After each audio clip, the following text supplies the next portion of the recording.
El 138 de la Constitución señala que cuando el presidente de la República veta parcialmente un proyecto de ley, la Asamblea tiene, entre otras, la posibilidad de ratificarse en el proyecto inicialmente aprobado con el voto favorable de las 2/3 partes de sus miembros.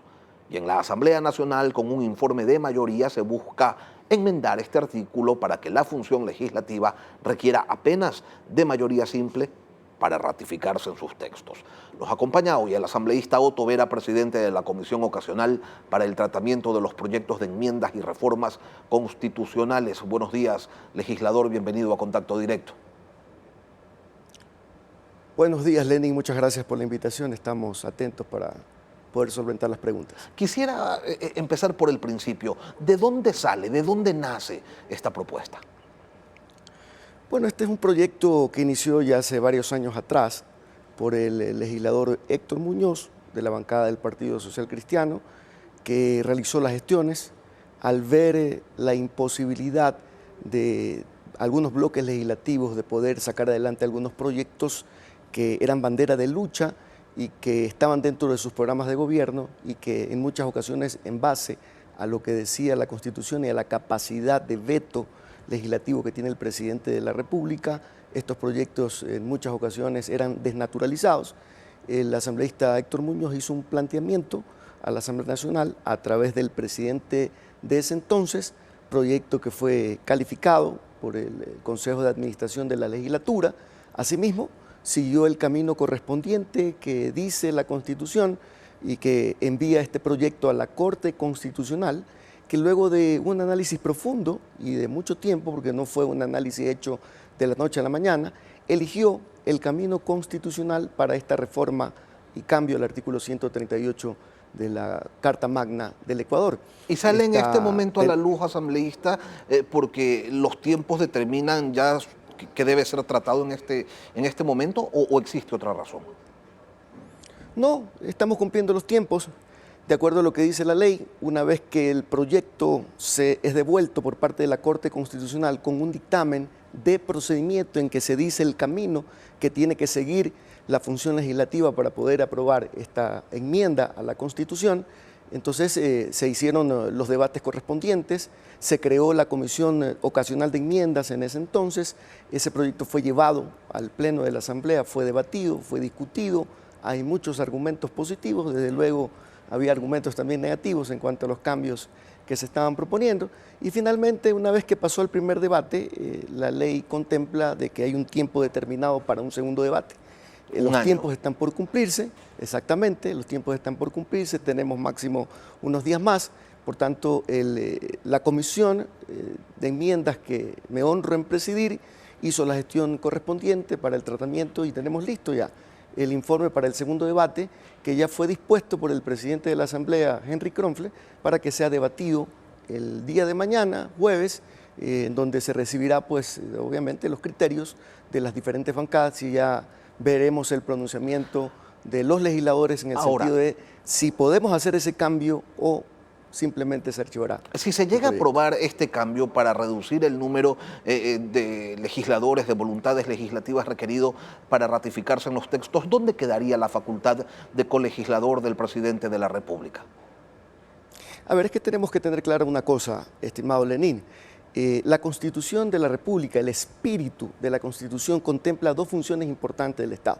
Una, la del Ejecutivo, que si bien es cierto, esta misma Carta Magna establece y da potestades de jefe de Estado, jefe de gobierno y el encargado de las políticas de rectoría en cuanto a los servicios públicos se refiere, asimismo establece que para la función legislativa no hay efectos fundamentales que permiten que nosotros seamos los encargados de sustanciar y tramitar las leyes. Pero en cambio, a la hora de poder llevar al registro oficial estos proyectos de ley, producto de esta colegislación efectuada constitucionalmente por el presidente de la República, lamentablemente en varias ocasiones los proyectos de ley que eran tramitados y sustanciados en la función legislativa no salían aprobados. ¿Por qué?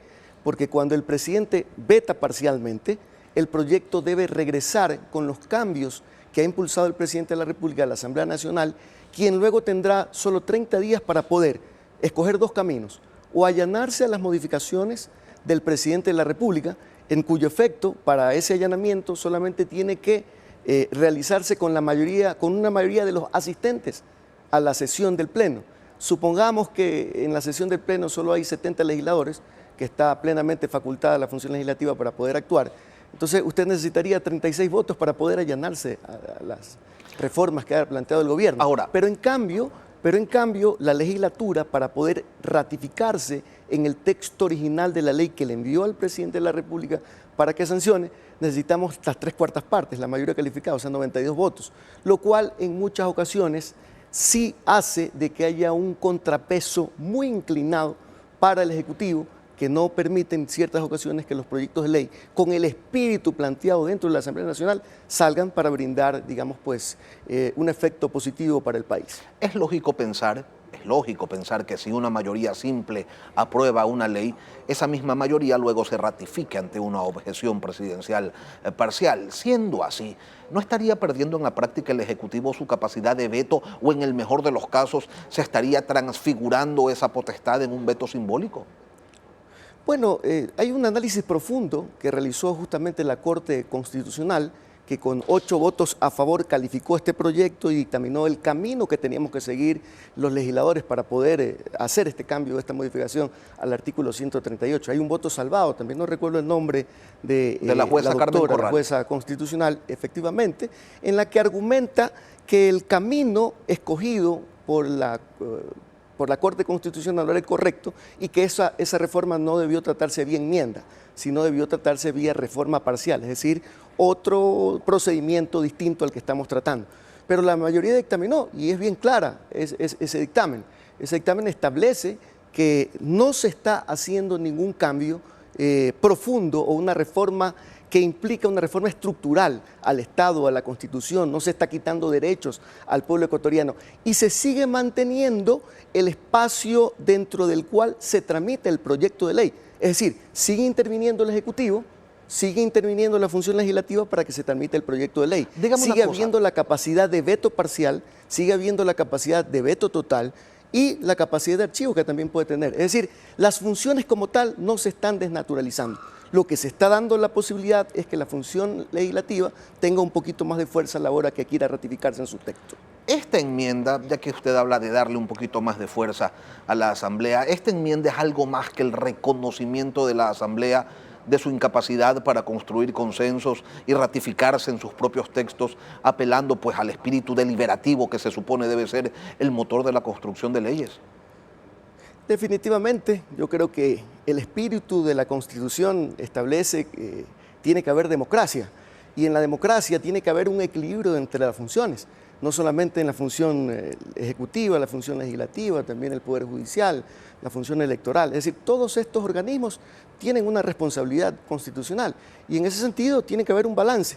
Y nosotros creemos que como fue aprobada la Constitución originalmente, con esta capacidad de veto presidencial, prácticamente se vuelve en una Constitución hiperpresidencialista, lo cual dificulta el trabajo legislativo, porque en muchas ocasiones, y lo digo frontalmente, nos sentimos decepcionados de las buenas intenciones que se tienen y que en ocasiones vía veto presidencial las reformas no salen. Pero si son tan buenas, ¿por qué no pueden lograr asambleístas, si son tan buenas y de tanto beneficio para la ciudadanía, cómo es que no pueden sumar 2/3 partes del legislativo? O sea, alguna razón tiene que haber, ¿no?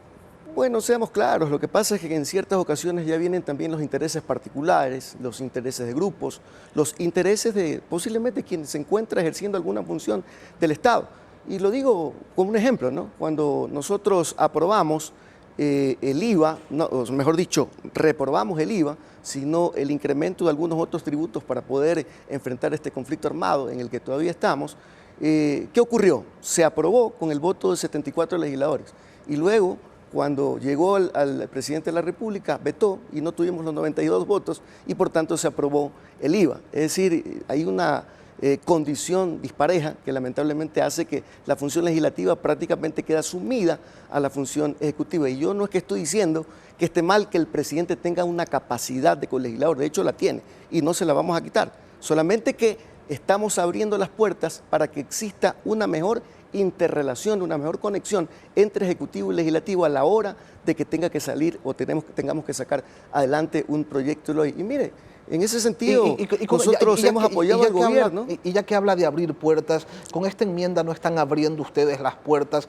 para que ahora, no sea el Ejecutivo el que tenga la balanza inclinada de acuerdo a su criterio, sino que sea el Legislativo el que pueda pues gobernar sin estar en el poder e incluso llegar a secuestrar a quien detente el poder desde la presidencia de la República.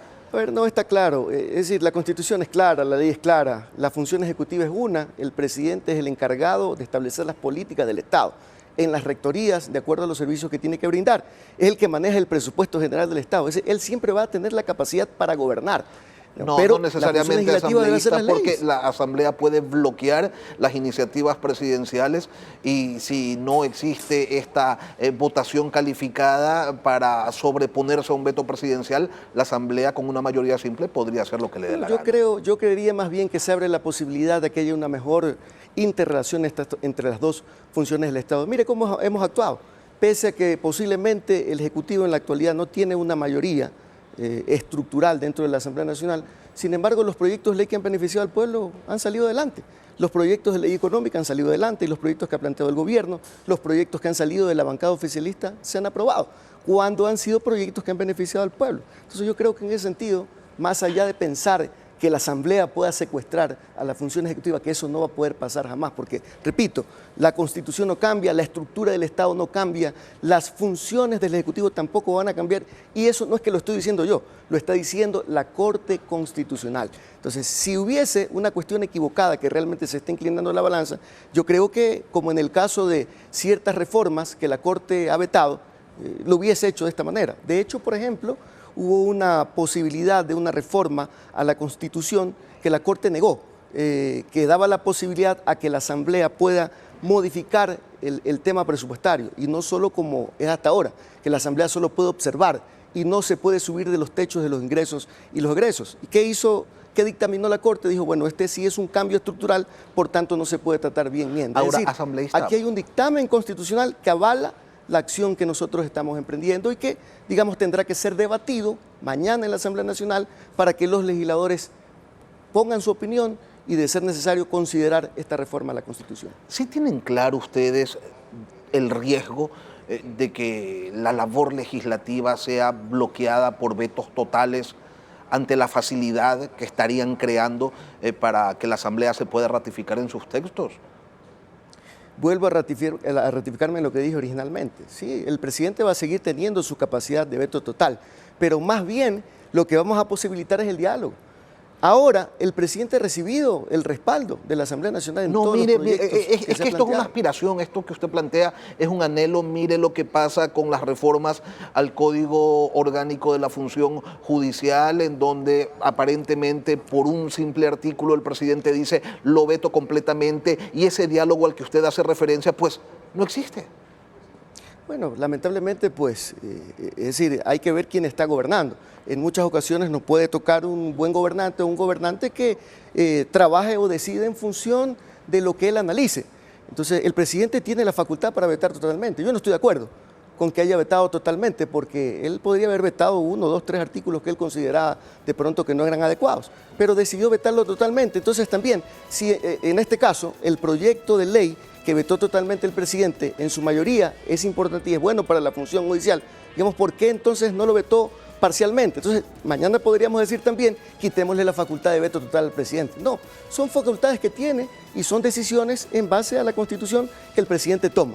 Nosotros las respetamos y por eso es que buscamos una alternativa para que la función legislativa tenga un poquito más de peso y tenga mayor incidencia en los proyectos de ley que nosotros estamos tramitando. Otto Vera, asambleísta del Partido Social Cristiano, presidente de la Comisión Ocasional de Enmiendas. Gracias, asambleísta, por acompañarnos hoy. Gracias, aquí en Contacto Directo. Muy amable.